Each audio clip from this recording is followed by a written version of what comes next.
మళ్ళీ పెట్టరేగిన నేపాలీ ముఠ మాజీ ఐపీఎస్ భార్య దారుణ హత్య. ఇక వీళ్ళను పనిలో పెట్టుకుంటా ఉంటాం. ఇప్పుడు వాళ్ళ నేపాల్లో ఎందుకు పెట్టుకోవాలి, బయట రాష్ట్రాల్లో ఎందుకు పెట్టుకోవాలంటే వాళ్ళు కొంత పైసలకు కొంత వాళ్ళు తక్కువ వస్తారు వాళ్ళు అన్నట్టు, తక్కువ జీతానికి వాళ్ళని పనిలో పెట్టుకోవచ్చు అన్నటువంటి ఒక ఒక ఆలోచనతో వాళ్ళ బ్యాక్గ్రౌండ్ తెలియకుండా పెట్టుకుంటే ప్రాణాలే బేనే. ఇంట్లో ఉన్నటువంటి బంగారాన్ని దొంగిలించేందుకు, ఇంట్లో ఉన్నటువంటి మొత్తం విలువైనటువంటి వస్తువులను దొంగిలించేందుకు ఇంట్లో పనిచేస్తున్నటువంటి కల్పన అనేటువంటి ఈమె ఎవరైతే ఉన్నారో ఆమె మొత్తానికి ఆ యొక్క ఐపీఎస్ భార్య ఎవరైతే ఉన్నారో ఆమెను దారుణంగా హత్య చేసింది నిన్న. సో కాబట్టి పనిలో పెట్టుకునేటప్పుడు పని మనుషుల పట్ల కూడా మనం జాగ్రత్తగా ఉండాలి. వాళ్ళు ఎక్కడి నుంచి వచ్చినారు, ఏంటిది, వాళ్ళ బ్యాక్గ్రౌండ్ ఏంటిది అనేది కూడా చూసుకొని పెట్టుకున్నట్టయితే ఇబ్బంది ఉండదు. ఎందుకంటే వాళ్ళే పని మనుషులకే మనం ఆల్మోస్ట్ ఇంట్లో ఉన్నటువంటి బాధ్యతలంతా కూడా వాళ్ళకి అప్పచెప్తాం. ప్రతి అంగుళం కూడా క్షుణ్ణంగా వాళ్ళకే తెలిసి ఉంటుంది. కాబట్టి మనం కూడా జాగ్రత్తగా ఉండాల్సినటువంటి అవసరం ఉన్నది. సో నిన్న పాపం ఆమెను చంపేసి ఇంట్లో ఉన్నటువంటి నగలతో ఉడాయించడం జరిగింది నేపాల్కి. 8 నెలల క్రితం పనిలో చేరిన నేపాల్ మహిళ కల్పన అర్ధరాత్రి ఇంట్లోకి ఇద్దరు అనుచరులను రప్పించిన వైనం, నోట్లో గుడ్డలు కుక్కి హత్య. ఆ టైంలో ఇంట్లో లేని హతురాలు తనుజ భర్త. భారీగా నగదు బంగారంతో పరారైన 3 నిందితులు నేరుగా నాంపల్లి స్టేషన్కు, అక్కడి నుంచి రైల్లో ఢిల్లీకట.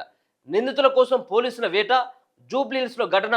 నేపాలీలతో జాగ్రత్త అంటూ సజ్జనార్ సూచిస్తూ ఉన్నాడు. ఇది మొదటిసారేం కాదు. నేపాలీ గ్యాంగు, మిగతా ఉన్నటువంటి కొంతమంది బయటి రాష్ట్రాలకు సంబంధించినటువంటి గ్యాంగులు ఇళ్లలో పని చేసుకుంటూ మర్డర్లు చేసి ఉన్నటువంటి బంగారంతో ఉడాయించినటువంటి సంఘటనలు మనం చాలానే చూస్తూ ఉన్నాం ఇటీవల. నేపాల్ పని మనుషులు ఈ పేరెత్తితేనే భయంతో వణికిపోయే పరిస్థితులు ఏర్పడుతున్నాయి. చెప్పిన ఇంటి పనులన్నీ చక్కగా చేస్తూ యజమానుల నమ్మకాన్ని చురగొంటున్న నేపాలీలు అదను చూసి ఇంట్లోని మనుషులకు హాని తలపెట్టి అందిన కాడికి దోచుకొని వెళ్తున్నారు. ఇలాంటి 2 ఘటనలకు ఇటీవల సాక్ష్యభూతంగా నిలిచిన హైదరాబాద్లోనే మరో ఘోరం జరిగింది. ఇంట్లో ఎంతో నమ్మకంగా పనిచేస్తున్న నేపాల్ మహిళ ఆ ఇంటి యజమాని భార్యను దారుణంగా హత్య చేసింది. జూబ్లీహిల్స్లో శుక్రవారం తెల్లవారుజామున ఈ దారుణం జరిగింది. హతురాలు విశ్రాంత ఐపీఎస్ అధికారి సతీమణి. ఈ ఘటనను పోలీసు ఉన్నతాధికారులు తీవ్రంగా పరిగణిస్తున్నారు. డీజీపీ ఆనంద్, హైదరాబాద్ సిపి సజ్జనార్ ఘటన స్థలానికి వెళ్లి పరిశీలించారు. గతంలో అక్కడ పనిచేసి మానేసిన నేపాల్ మహిళలను ప్రశ్నించిన మీదట ఈ దారుణానికి ఒడిగట్టింది నేపాలీ మూట పనేనని తేల్చారు. ఇంట్లో పనిచేస్తున్న కల్పన అనే నేపాల్ మహిళ పథకం ప్రకారం యజమాని లేని సమయం చూసి తన అనుచరులను ఇద్దరిని పిలిపించుకొని హత్యకు ఒడిగట్టిందని ప్రాథమికంగా నిర్ధారించారు. శుక్రవారం తెల్లవారుజామున 2 గంటలకు హత్య జరిగి ఉంటుందని భావిస్తున్నారు.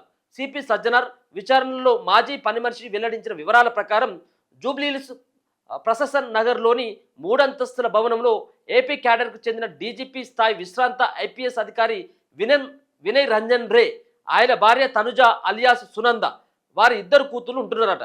వినయ్ 2019లో ఉద్యోగ విరమణ చేశారు. గతంలో ఆ ఇంట్లో మీనా అనేటువంటి నేపాల్ మహిళ పనిచేసేది. వినయ్ తల్లి అనారోగ్యంతో బాధపడుతుండటంతో పనిలో సాయంగా ఉండేందుకు తోడుగా మరో మహిళను తెచ్చుకోవాలని మీనాకు తనుజ సూచించారు.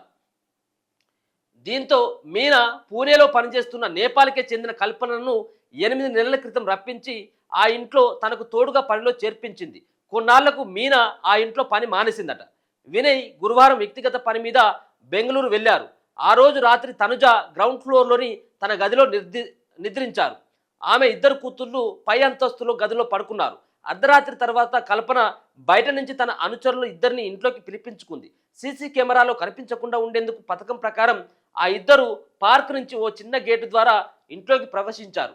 తనుజాను బంధించడానికి గుడ్డ పిలికలను వెంట తెచ్చుకున్నారు. అనంతరం 3 కలిసి తనుజ గదిలోకి వెళ్లారు. అక్కడ గాఢ నిద్రలో ఉన్న తనుజ చేతులు కాళ్ళు కట్టేసి నోట్లో గుడ్డలు కుక్కారు. ఈ ఘటనలో ఊపిరాడకపోవడంతో ఆమె మృతి చెందారు.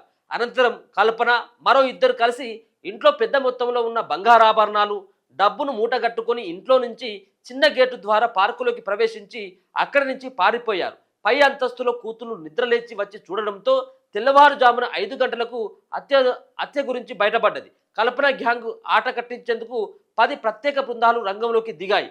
కొన్ని బృందాలు పుణేకు, కొన్ని నేపాల్కు వెళ్ళాయి. ఘటనకు సంబంధించి కొన్ని సాంకేతిక ఆధారాలను పోలీసులు సంపాదించారు. కాగా పార్కు రూట్ నుంచి పార్క్ రూట్ నుంచి బయటపడిన దొంగలు ముఠ ఓ ఆటోను పట్టుకొని మహాప్రస్థానం మీదుగా నాంపల్లి రైల్వే స్టేషన్కు చేరుకున్నట్లు, అక్కడి నుంచి ఢిల్లీ మీదుగా నేపాల్ వెళ్లేందుకు తెలంగాణ ఎక్స్ప్రెస్ ఎక్కినట్లు తేలింది.